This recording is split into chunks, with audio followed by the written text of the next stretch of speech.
begin when we have someone so awesome like Chelsey Albert to hang out with. I have wanted to revitalize this podcast, and I reached out to Chelsey, and she was amazing and said, "Yes, let's do it."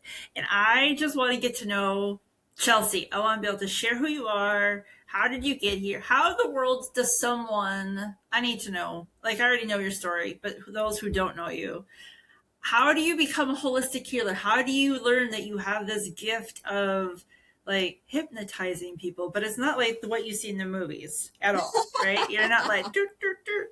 But how did you get to where you had that discovery? Let's start there and then build on it from that point. Okay, so one of these days, Lucretia, where I do actually have a pocket watch and I keep it as a punchline. It's my Yes. mom found it when they moved out here to Tennessee. Oh my God, my parents moved out here. No I totally forgot to tell you. way. Okay, That's there's a little amazing. backstory between my mom and Lucretia, and my mom basically adopted Lucretia after like Yes. one call. I So love her so much. She doesn't call. She yeah. doesn't write. Send her my love, my Christmas Oh, cards you in the know I mail. will. Okay, I'm sorry. Back on topic. No, it's I do have a perfect. pocket watch, and I use it as a punchline. That's about the only reason. And my mom found it in a pile of my grandmother's stuff in the move. So I was like, Oh my "There's," and I gosh. snatched it. I was like, "Mom, this is perfect." She goes, "Really? You want?" And I'm very sentimental about that stuff anyway. Yeah, But I was like, "No, no, no, you have no idea. People think I use this thing. I'm gonna take it to networking." right? That's brilliant. So yeah, okay. So backstory. How did I get Yeah. into hypnosis? How did you find Short out you have story this is, gift? oh, okay. So the gift thing is a little different. I think I've always been a healer. It's just kind of a wiring, and I really do think that we're all wired with these various archetypes. That some people are wired as teachers, and no matter what they do, even if you're talking to them in a coffee shop, they're going to be teaching. There are people who are entertainers. If you are just walking around and they bump into them at the grocery store, they'll find a way to make it an entertainment moment. I've Mhm. always been wired as a healer. If somebody's just having coffee with me and there's any degree of openness, some kind of healing is going to happen. And I've never known, even after a lot of spiritual study, I still don't quite know how it works. I just know it works. So that's the gift part of it, and I think I got that honestly from my mom. Um, Oh, that's sweet. and yeah, all the women in my family have had kind of, at least on my mom's side, and I wouldn't doubt my dad's side, but the women in my mom's side of the family have been very intuitive. My grandmother used to get what my aunt would call her little witchy feelings, where she would know something was wrong, and she would get on the phone. And it was never more than two calls, and it was usually one call where she knew who it was. It was just instant for her. Whoa. So it also came from a lot of like there was a lot of self repression in the women in my family too. They didn't want, my grandmother was very straight laced. She never said she was intuitive. And my mom, it was kind of pushed down for her too. She was always very sensitive, but it was always kind of brushed down. So it's been kind of cool to be like the awakener in my family, because now my mom is getting more in touch with her senses. And it's been kind of cool to see. The hypnosis thing, I I could pinpoint it to later in life, but I looked back and I had a memory pop up.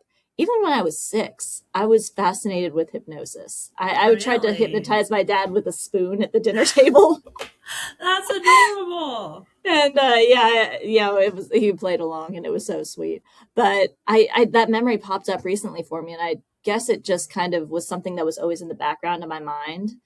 And I think with hypnosis, I was always fascinated with the idea of being able to get out of my head.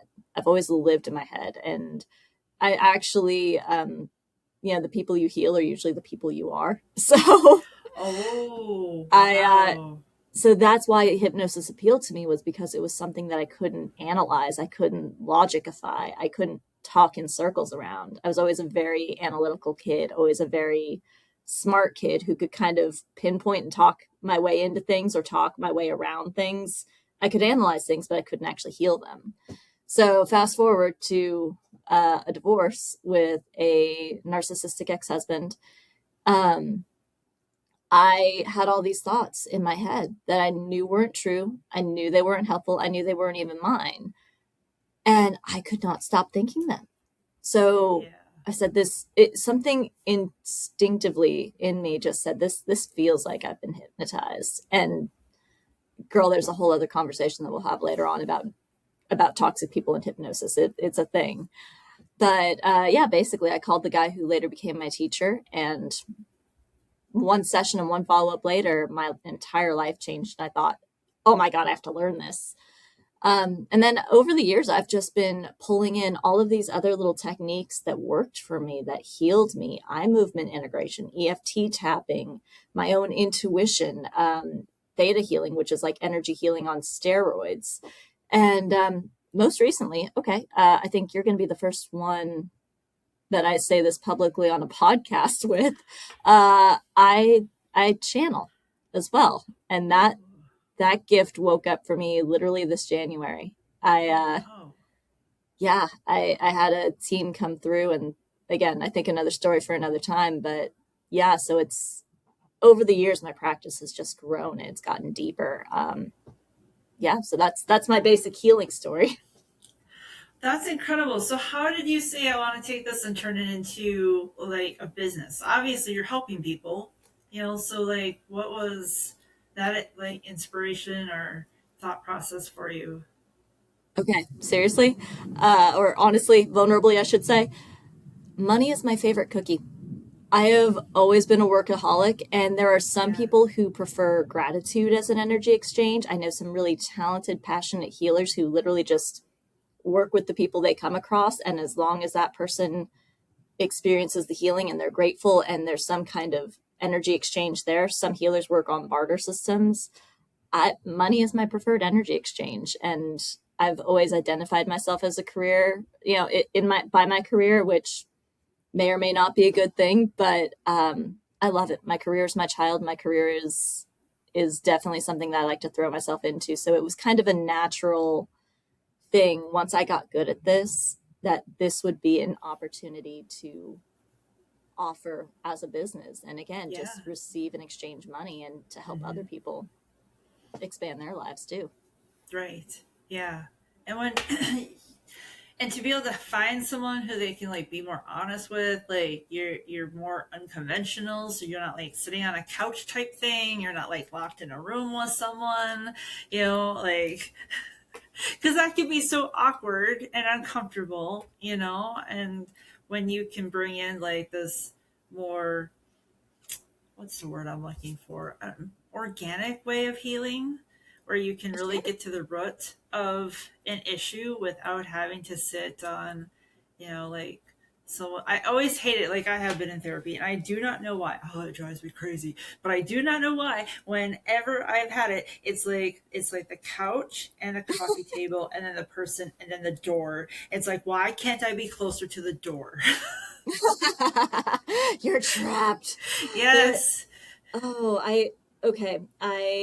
In my healing, I've dipped back into traditional therapy, and again, traditional methods, they're great, but they just Yes. kind of have never worked for me. And I dipped back in this year. I was like, okay, you know what? Maybe something has changed. And it's it yeah. I don't.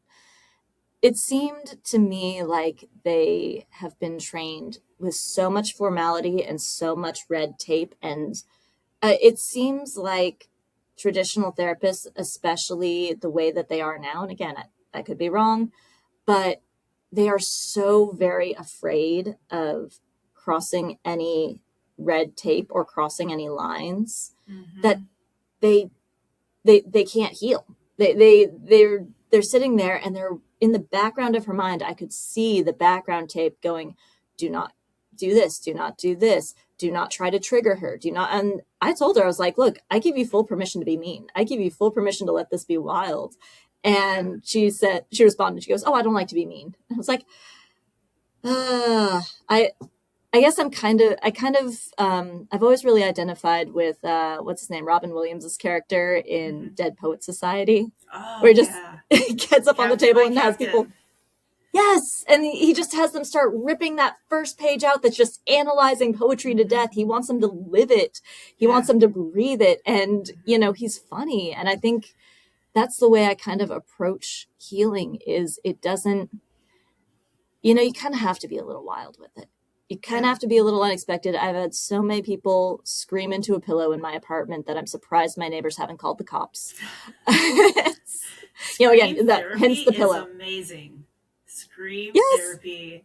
And it's like I had a friend when I was caring for my mom and I was a 24/7 caregiver. She had Alzheimer's and I was more stressed than I ever knew was possible. And I was on the phone with a friend and I'm like, I don't know what I'm gonna do and blah blah blah. She goes, well, just go scream in the woods. And I'm like, I'm sorry, what?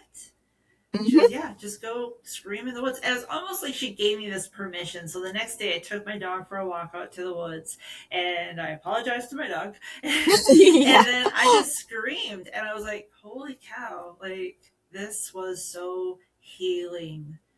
And I felt like I gained more ground healing in that moment than I had in like 3 months of therapy. And we store it all in our body. I think, Mm-hmm. um, in my own perspective, and I'll never forget, a friend once told me, I think you're going to need to be a mad scientist about the way you approach this. And I kind of, Oh, and the guy knows me better than most. And at the time I was like, yeah, but I want to be one of those people who researches and who yep. organizes things. But I guess just part of my inherent Chelseaness is, uh, you know, let's be wild. Let's be Mm-hmm. unstructured. If that's what it takes to heal and to break through the walls, let's let's do it. Yeah. And yes, of course, obviously I take the precautions that I've been trained with as well, but they're because I operate outside of traditional therapy and traditional licensure. I'm certified, I'm certified, I've gotten the training, I've been, Right. I continue to do education, absolutely. Um, but I don't have the legal red tape that I have to worry Mm-hmm. about. Right. And I think a lot of traditional therapies and a lot of traditional education reduces humans to symptoms and diagnoses Right. and, you know, for lack of a better term, labels and stamps. And, I did the whole college thing. I tried like 3 times. I went back and I'm still paying for a degree that I don't have Mm-hmm. because even though the psychology classes I took were fascinating, they reduced humans to observations. Yeah, And it a just, scientific experiment almost. yeah, and it just that never resonated with me. It's not that you can't, it's not that there aren't great healers who are doing traditional methods, but it just, I've, I've never been one of those people who can stay not me for long. Yeah. And I think that's the beauty of who you are is you are authentic, you're real, and you're comfortable enough and respect yourself enough to stay there. You don't alter yourself for somebody else. And I think that is such a gift not just to yourself, but to anyone who gets to spend time with you. Because Yeah, I mean, I'm not going to say that sometimes I don't dip back. Usually when I find myself losing myself nowadays, it's because I've gotten concerned with, the business or concerned with things that I don't need to be concerned with, but I don't, to your point, there was a time where I was seriously codependent and I was really good at finding out what people needed from me and being that. I thought I was a fan of the Aquabats for an entire year. oh my, Yeah, that's how I, codependent I was. I thought I was a genuine fan of the worst ska band ever to exist. And I believed it. I believed it with my whole heart. And then one day I woke up and I went, I fucking hate them. right. No, no shade to anybody, but they're objectively terrible. Mm-hmm. Yes. And yeah, so I guess that was, to wrap up my little bit is I've been to that place um, where it's felt more comfortable to be someone else. And eventually I think you just, you just get done with it. Mm-hmm. And if I could help people cut the little puppet strings that they're being pulled around by their old wounds, by their old fears, that's how we create a more free and happy world, in my opinion. That's Oh my little yeah. maniacal Chelsea takeover plan. Yes, I love that. And regular therapy works wonders for some people. I Yeah. have found, little tidbits here and there when I've been with a therapist. I'm like, oh, that's very enlightening. Um, But I think sometimes there's nothing wrong with looking outside of the box or trying something different if it means you can have peace and be authentic yourself and work through the crap, because sometimes it gets pretty deep rooted. And I love that you offer scream therapy in a pillow, because like you said, we hold it in our bodies, and then when we hold that stress and we hold that tension, well, what happens? Sickness. And then we wonder why we're sick all the time and we can't eat certain foods and we're stressed out. And so the fact that you just allow people to have that outlet, even if it is in a pillow, and you have neighbors who are concerned for your well-being. The funny thing is the cats don't even react anymore. They're so used to it. Oh, here we go again. Pretty much. That's amazing. I just truly admire that you recognize that within yourself. And I really admire that you realize, hey, I can help other people. And so many people would be like, I'm supposed to have an office job, even though I want to do this and I'm drawn to do this. And my heart and my intuition's telling me they push against it. And again, that causes stress and tension and sickness. And you said, no, F that. This is who I am. And I'm embracing it. And screw anybody who says I can't turn this into a successful, thriving business because it's helping others. And you're such a gift. I gotcha. I think that's why we connected too. When I first met you, I knew that you are who you are. And I knew that no matter, like, this is Lucretia. This is who I'm getting. Who I see is who I get. And those are the people I value. I've, especially in these, kind of tense times, this kind of like stretched out rubber band that we're in right now. Mm-hmm. I don't care if I agree with anyone anymore. Yeah. What I want to know is, do I know where you stand? Yes. I have friends who are, on deep ends of both sides. I have friends who are in the middle. I have friends who are aggressive. I have friends who are completely they've just removed themselves from everything and they don't even want to know if they've gotten any mail. Right. And all of it doesn't matter. It's just, do I know where you stand? Mm-hmm. And that's what I've always, again, like I said, authentic, like attracts like. And I think that is one of the reasons why we connect so well, is because we are just who we are. And and you are who you are. And I've always loved that about you too. Oh, you're very, very sweet. You're the best. So yeah, I want more people to know about you. So as we wrap up this segment, I'm going to make sure that they have your socials, their website. What are the socials? What are the website? In case those who are listening and driving, are going to talk to their phone and be like, hook me up with this amazing person. Yeah, well, I mean, honestly, we're recording more episodes, so keep tuning in. That's my first ask is, because these are such short little clips. We're going to go on and on with this, but yes, connect with me on social, Chelsey, Chelsey, Albert Healing. You can find all my socials on my website.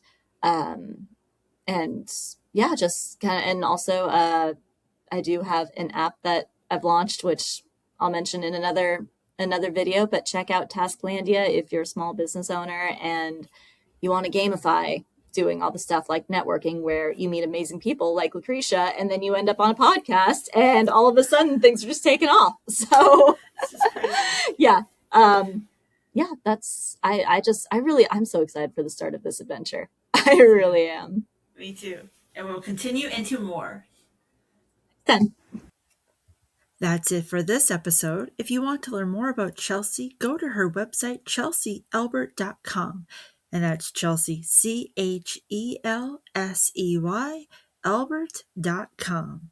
If you would like to learn a little bit more about Farm Girl Camp, head on over to farmgirlcamp.com/farm-retreats.